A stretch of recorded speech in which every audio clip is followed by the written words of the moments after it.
Assalamualaikum warahmatullahi wabarakatuh.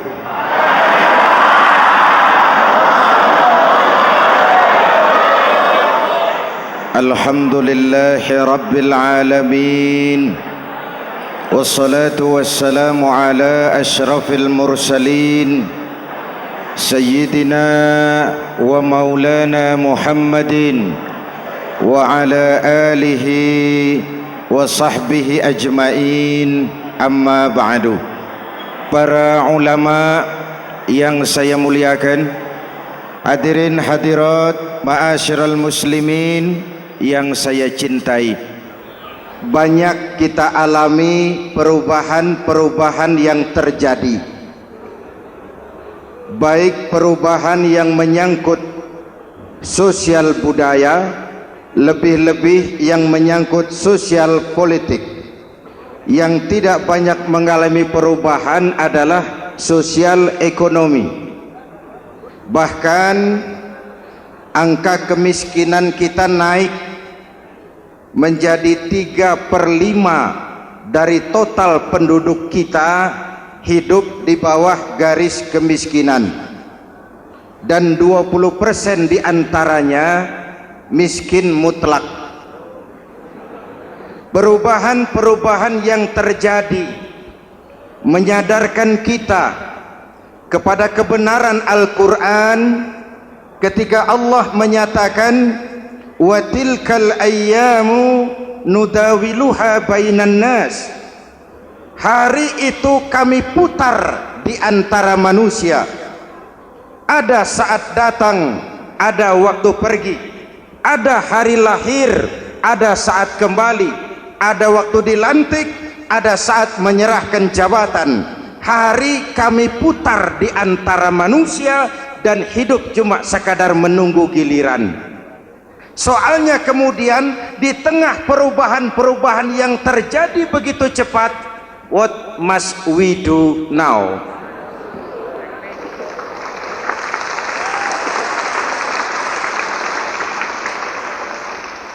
Saya juga nggak ngerti itu.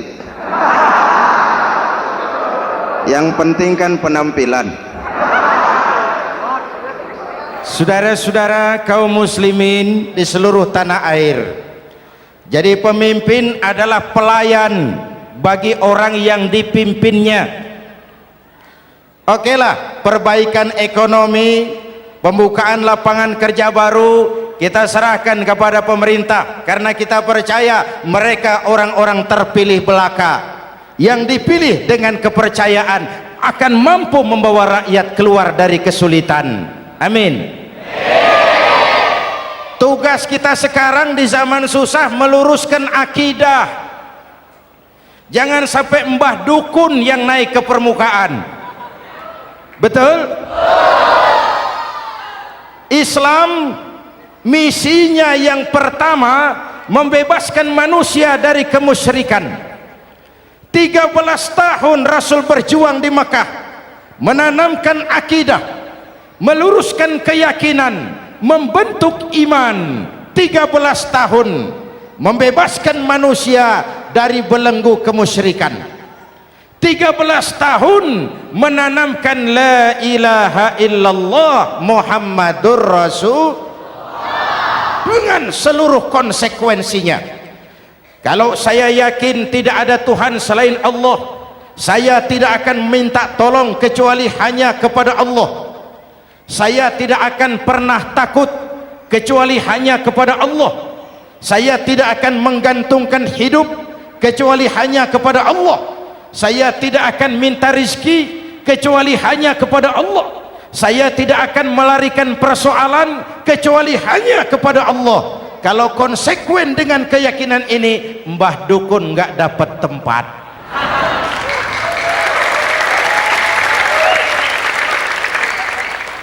Akur? Ayo lihat secara sederhana. Saya sandaran di tiang, tiangnya ambruk, sayanya jatuh. Saya sandaran di tembok, temboknya runtuh, saya juga runtuh. Saya sandaran kepada orang kaya, dia jatuh miskin, saya bangkrut. Saya sandaran kepada jenderal, dia pensiun, saya selesai. Tapi kalau saya sandaran hanya kepada Allah, Allah tidak akan pernah miskin, Allah tidak akan pernah lumpuh, Allah tidak akan pernah terpuruk, dan Allah tidak akan pernah berkurang kekuasaannya.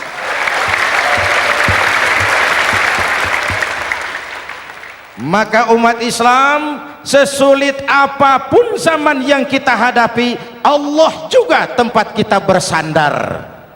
Jelas? Selama ini kita iman dalam ucapan tapi sekuler dalam perbuatan.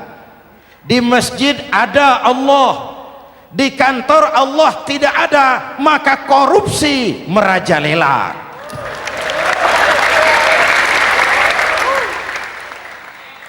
Di masjid ada Allah, di pasar Allah tidak ada, maka timbangan tetap curang. Kita iman dalam ucapan tapi sekuler dalam perbuatan. Oleh karena itu, sesulit apapun zaman yang kita hadapi, iman jugalah pegangan kita, Allah juga tempat kita bersandar. Boleh zaman berubah, akidah jangan sampai goyah.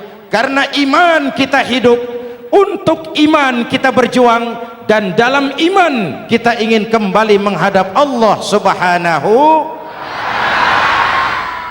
Selama ini manusia Indonesia kita lebih banyak diisi otaknya, hati sering kosong, agama dangkal, akidah rapuh, moral rendah. Memang kemudian muncul banyak orang-orang pintar, cuma sayang tidak benar. Indonesia kita bangkrut, Indonesia kita terpuruk, Indonesia kita sakit parah kalau diurus orang yang cuma pintar tapi tidak benar. Kita perlu orang-orang pintar, tapi kita lebih perlu orang benar. Jelas? Kalau cuma pintar tapi tidak benar, itu yang sering saya sampaikan, nanti disuruh ngurus beras malah nimbun beras.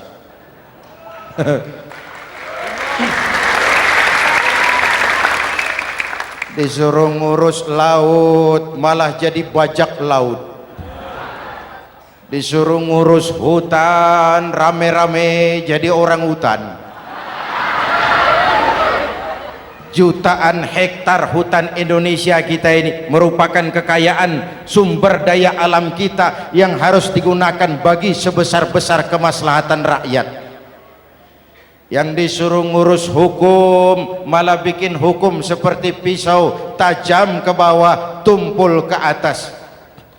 Jangan heran lalu di masyarakat muncul street justice, pengadilan jalanan, sebagai refleksi dari ketidakpuasan melihat sikap hukum yang sangat berpihak. Kalau yang kecil salah, hukum cepat-cepat ditegakkan.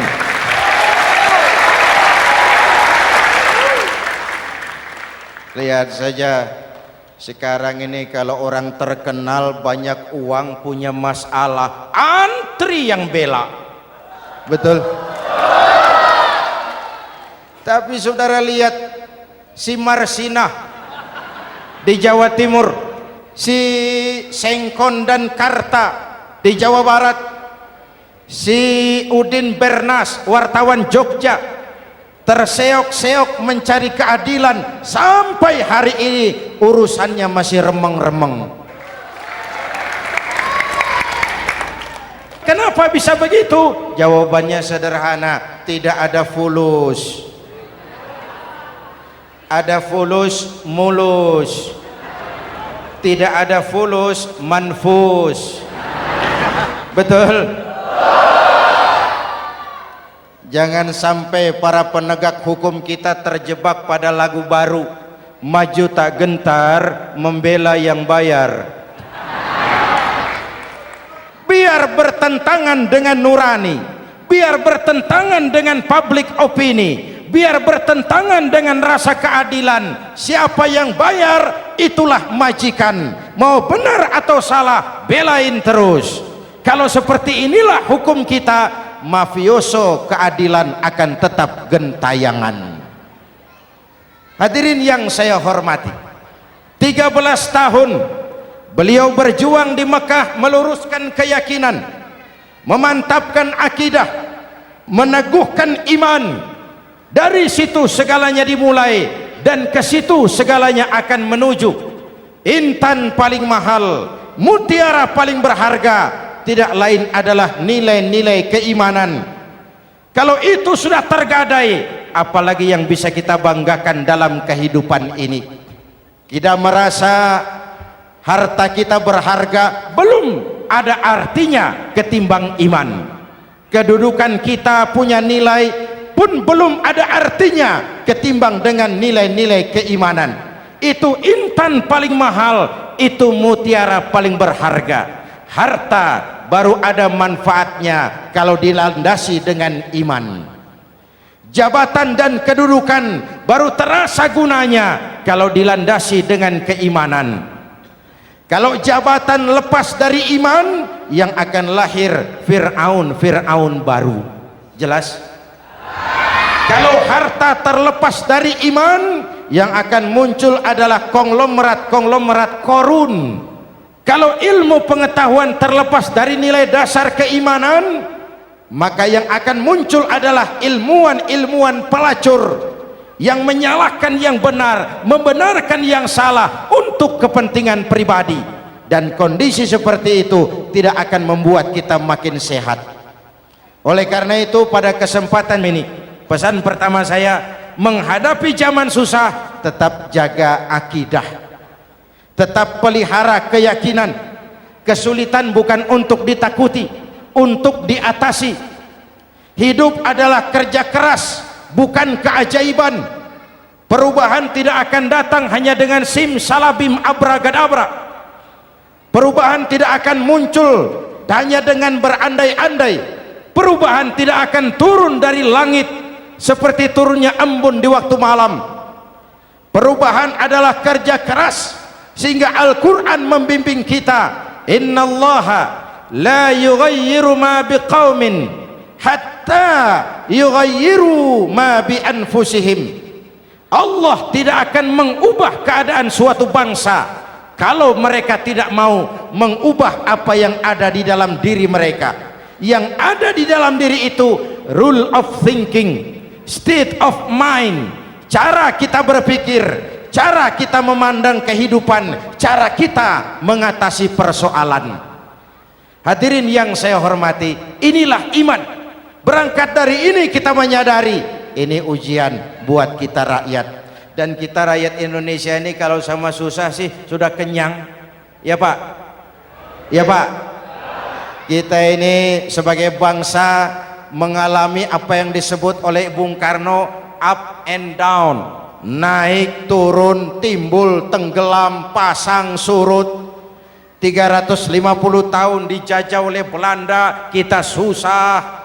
Berangkat Belanda masuk Jepang, susah lagi. Pergi Jepang, datang nikah, susah lagi. Lalu kita merdeka, dirongrong oleh berbagai pemberontakan, susah lagi. Makan bulgur, antri minyak. Lalu PKI berontak, susah lagi. Muncul orde baru, lama-lama susah lagi. Orde baru selesai, naik reformasi, mulai repot nasi, susah lagi.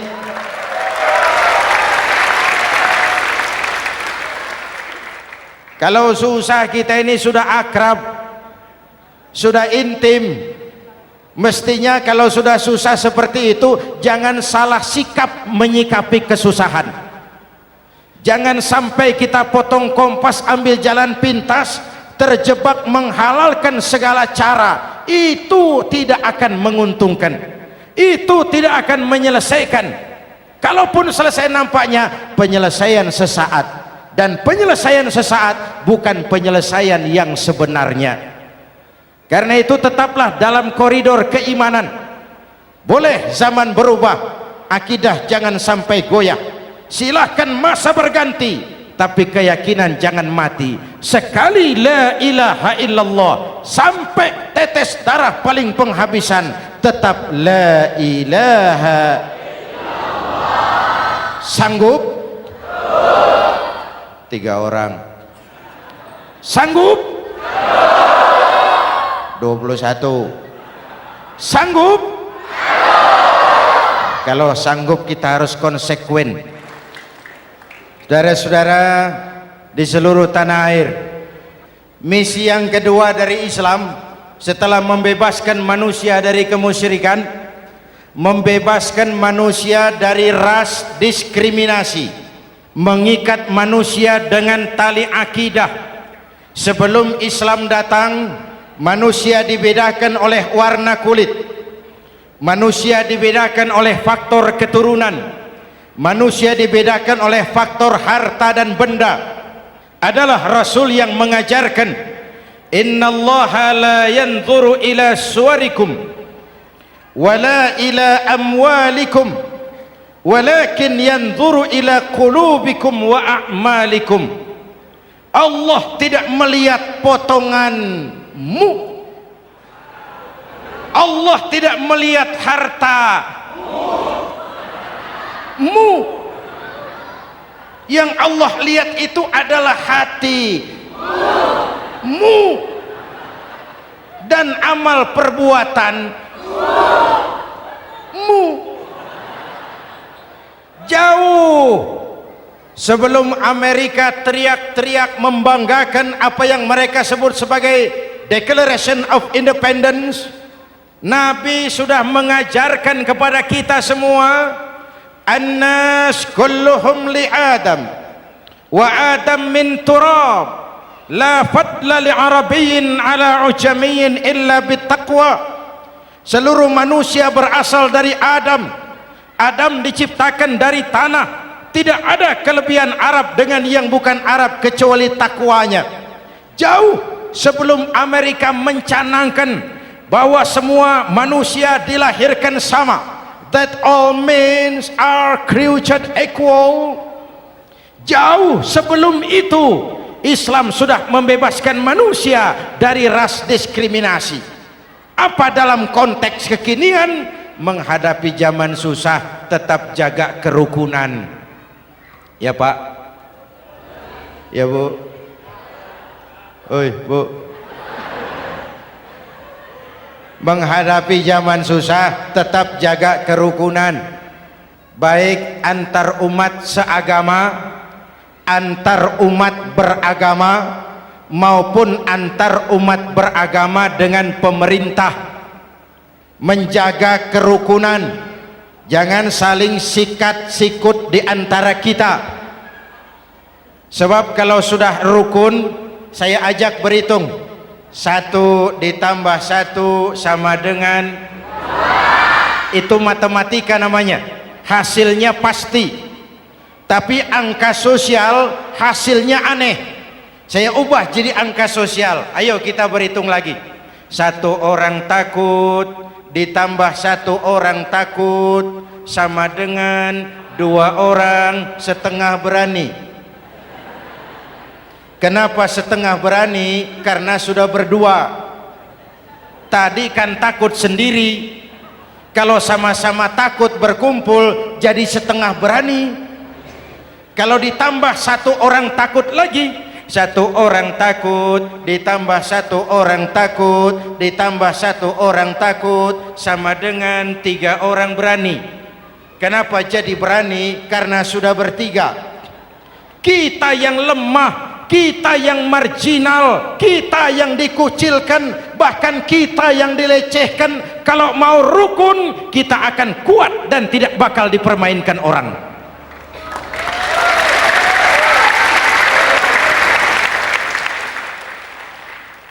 Tapi kalau rukunnya yang satu mau menikam yang lain, saya ajak berhitung lagi. Yuk berhitung yuk. 1 ekor ayam ditambah 1 ekor musang sama dengan 1 ekor musang. Kemana ayamnya? Dimakan musang. Betul nggak nih hitungan? Ayo kita hitung lagi. 1 ekor ayam ditambah 1 ekor musang sama dengan 1 ekor musang. Kemana ayamnya? Dimakan musang. Jadi kalau kita suka kumpul dengan orang yang mau makan kita, selesailah kita.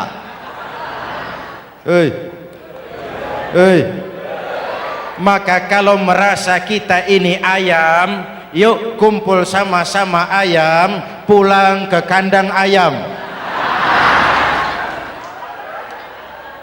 Kalau ada ayam kumpul ke kandang musang, itu namanya ayam minum baygon. Jelas? Menjaga kerukunan. Pertama, antar umat seagama, sesama muslim harus saling menjaga, harus saling memelihara. Baik dia muslim yang jadi kapolri, baik dia muslim yang jadi kasat, baik dia muslim yang jadi pengusaha, baik dia muslim yang jadi petani, nelayan, guru, semua komit menjaga semangat kebersamaan, rukun antar umat seagama. Jelas? Jelas? Hadirin yang saya hormati, atas dasar itu saya ingatkan kembali, kita semua ingin persoalan terorisme dilepaskan kaitannya dari agama manapun. Tidak ada kaitannya terorisme dengan Islam, dengan Kristen, dengan Hindu, dengan Buddha. Tidak ada kaitannya terorisme dengan pondok pesantren.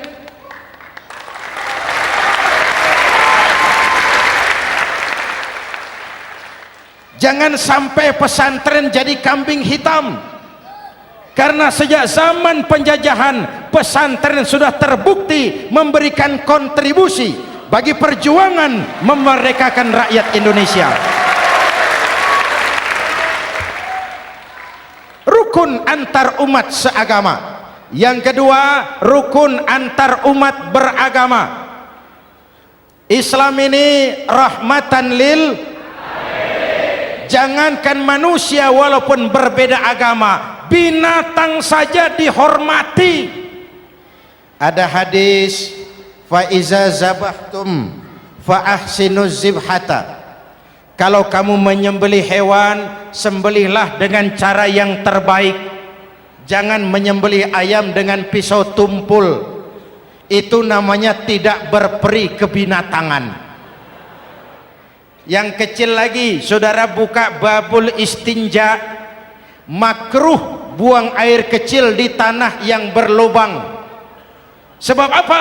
Pertama, menjaga kesehatan. Siapa tahu di lubang yang saudara buang air kecil itu ada gas beracun. Kalau tidak, melindungi binatang yang ada di dalam lubang. Siapa tahu di lubang yang saudara buang air kecil itu ada semut sedang rapat membahas terorisme. Apa dosanya lalu mati dikencingi? Ini namanya rahmatan lis semut. Binatang saja dilindungi. Maka perbedaan agama tidak harus menyebabkan kita bertolak belakang. Perbedaan agama bukan alasan untuk saling bermusuhan. Apalagi kita sudah menyadari tentang kemajemukan kita, tentang kebinekaan kita, tentang keragaman kita. Rukun antar umat beragama, saling menghormati, saling menghargai, tapi tetap dalam batas lakum dinukum. Lalu rukun antar umat beragama dengan pemerintah. Hadirin yang saya hormati, yang benar kita dukung, yang salah kita perbaiki dan kita tegur menurut cara-cara yang diajarkan oleh agama kita. Dan sholat berjamaah, pendidikan bernegara yang paling bagus. Tadi kita sholat ada imam, ada makmum, betul? Makmum wajib ikut imam kalau imam benar sholatnya. Rakyat wajib ikut pemimpin kalau pemimpin benar mimpinnya. Masyarakat Islam ini loyal, masyarakat Islam ini bukan pemberontak, masyarakat Islam ini taat dan setia. Kapan? Kalau imamnya benar. Imam takbir, makmum, imam ruku, makmum, imam i'tidal, makmum i'tidal, imam sujud, makmum. Tapi kalau imam keliru, mestinya imam ruku malah sujud, salah imam ini. Tegur. Siapa yang wajib negur? Makmum yang saf terdepan. Anggota DPR.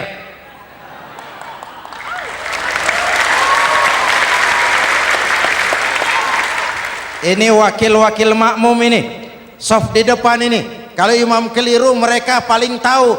Ngomong, tegur.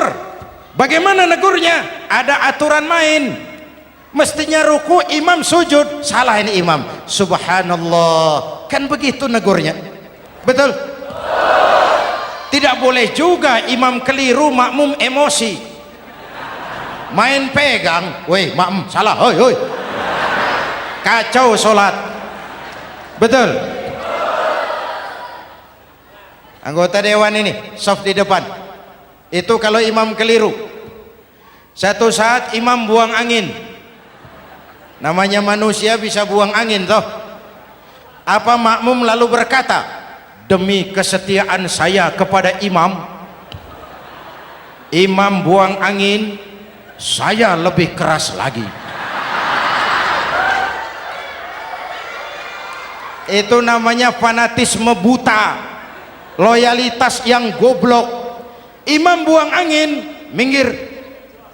Iyyaka na'budu wa iyyaka nasta'in. Sampai situ imam buang angin, minggir imam. Lalu saf yang di depan maju. Tidak usah bikin solat baru, teruskan pekerjaan imam. Ihdinas siratal mustaqim, teruskan. Kenapa? Kalau bikin solat baru lagi, nanti buang angin lagi, bikin lagi solat. Kapan selesainya solat? Kapan selesainya membangun negara ini? Yang penting imam tahu diri, buang angin, minggir.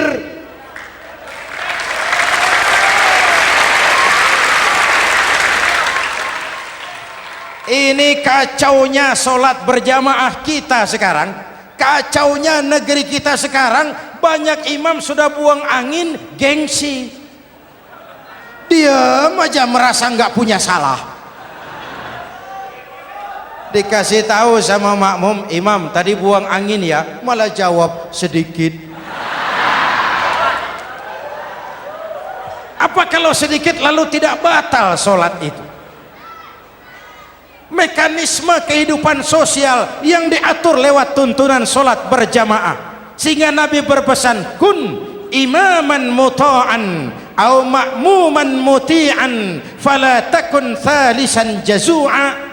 Kalau jadi pemimpin, jadilah pemimpin yang ditaati. Kalau jadi makmum, jadilah makmum yang mentaati. Jangan jadi golongan ketiga pemecah belah. Di depan tidak jalan, di belakang takut, ditaruh yang di tengah, di depan didorong, yang belakang ditendang. Ini namanya biang kerok. Saudara-saudara, dari uraian singkat ini saya ambil beberapa catatan pokok. Pertama, kalau ada intan paling mahal, kalau ada mutiara paling berharga dalam hidup kita, itu tidak lain adalah karena keyakinan. Hidup jadi indah, hidup jadi berharga, hidup jadi berarti kalau didasari atas sebuah keyakinan.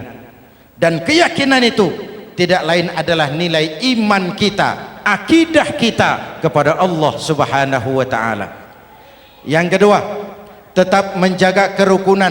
Sesulit apapun zaman yang kita hadapi, kita tetap harus menjaga semangat kebersamaan. Kita harus tetap menjadi lem perekat yang menjaga keutuhan, baik sebagai bangsa maupun sebagai umat. Perbedaan adalah wajar, harus dihormati.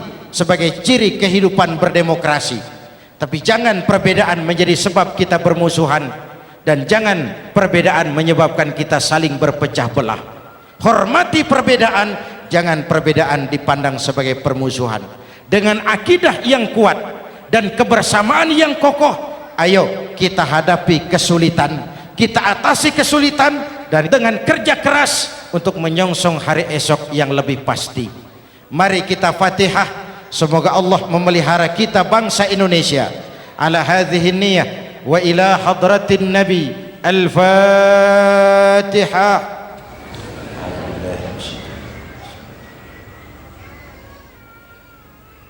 Iyyaka na'budu wa iyyaka nasta'in ihdinas siratal mustaqim siratal ladzina an'amta 'alaihim. Bismillahirrahmanirrahim. Amin. Alhamdulillah Rabbil Alamin.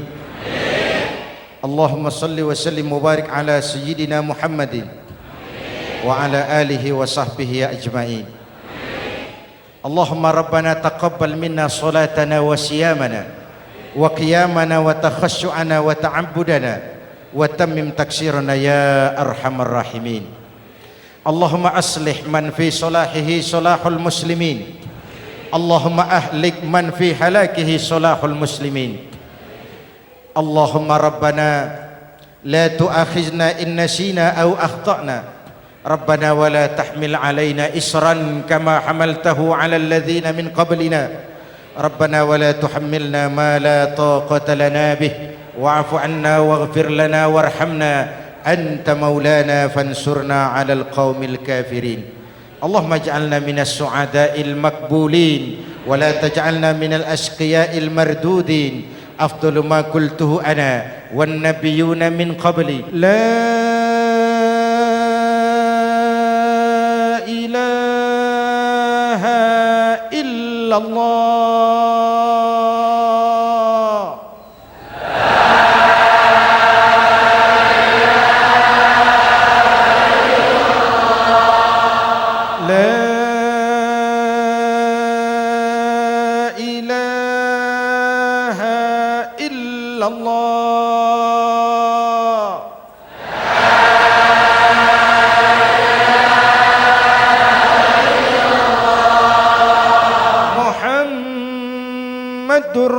Rasulullah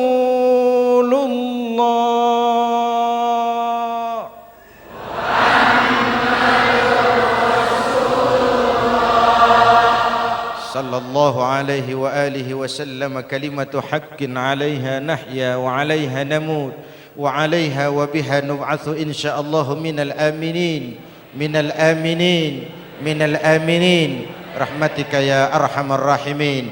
Sallallahu ala Sayyidina Muhammad wa ala alihi wa sahbihi ajma'in. Ana rabbika rabbil izzati amma yasifun. Salamun alal mursalin. Walhamdulillah rabbil alamin. Jumpa lagi di lain kesempatan insyaallah. Wassalamualaikum warahmatullahi wabarakatuh.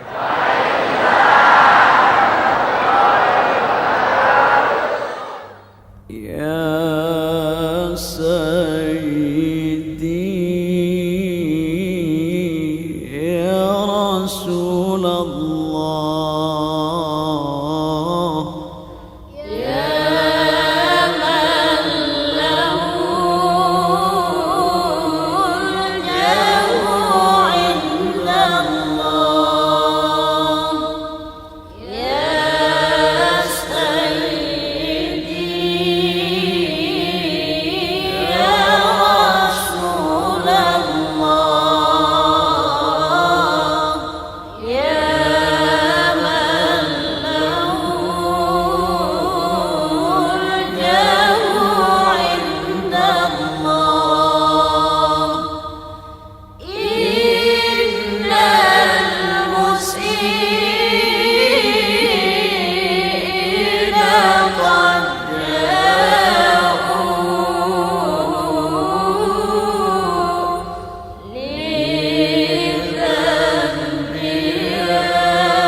يا سيدي يا رسول الله يا من له الجاه عند الله يا سيدي يا رسول الله يا من له الجاه عند الله إن المسيئين قد جاءوا لذنبي يستغفرون الله يا سيدي يا رسول الله يا من له الجاه عند الله يا سيدي يا رسول الله يا من له الجاه عند الله إن المسيئين قد جاءوا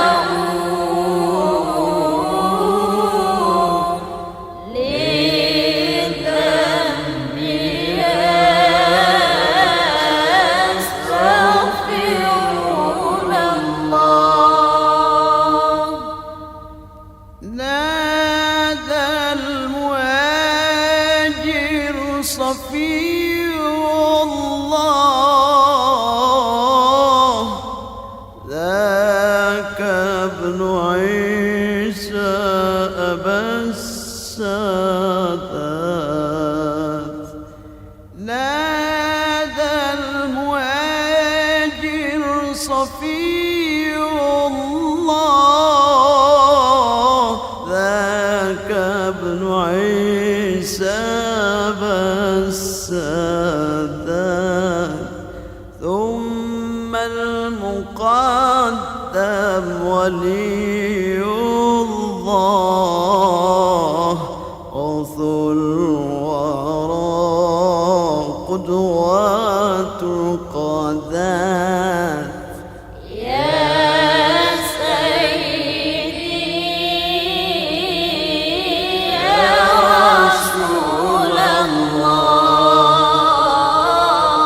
يا من له الجاه عند الله يا سيدي يا رسول الله يا من له الجاه عند الله إن المسيئين قد جاءوا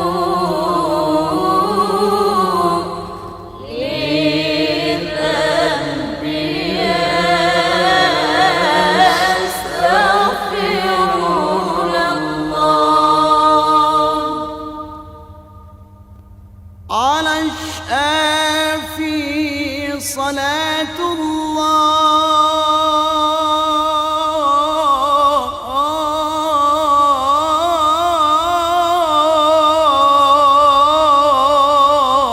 الله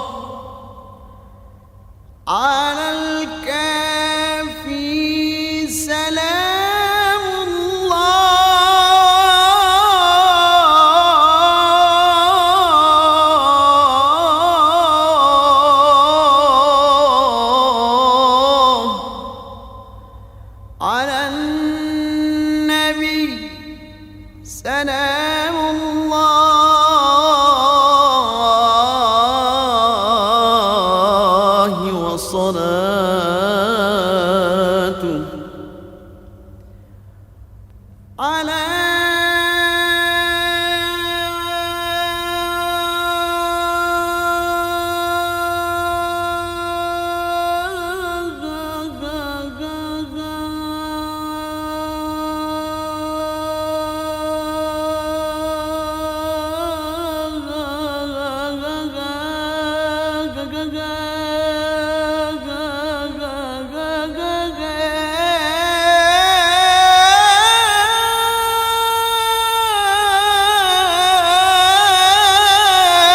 صلاة الله والسلام على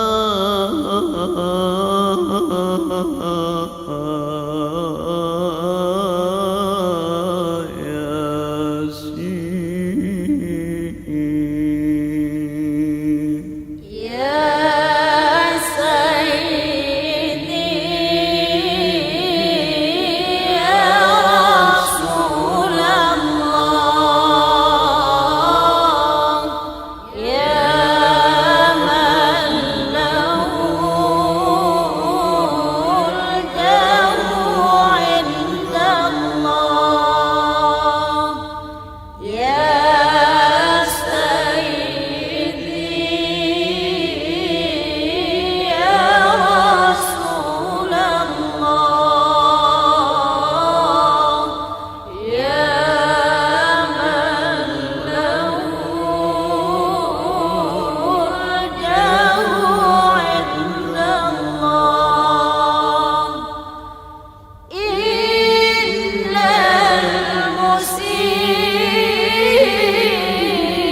المسيئين قد جاءوا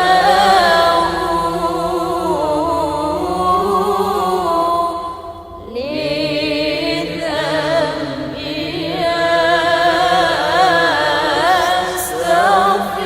يستغفرون الله.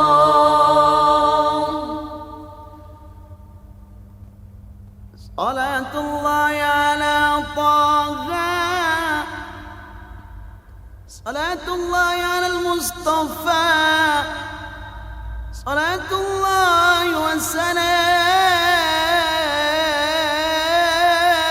والسلام على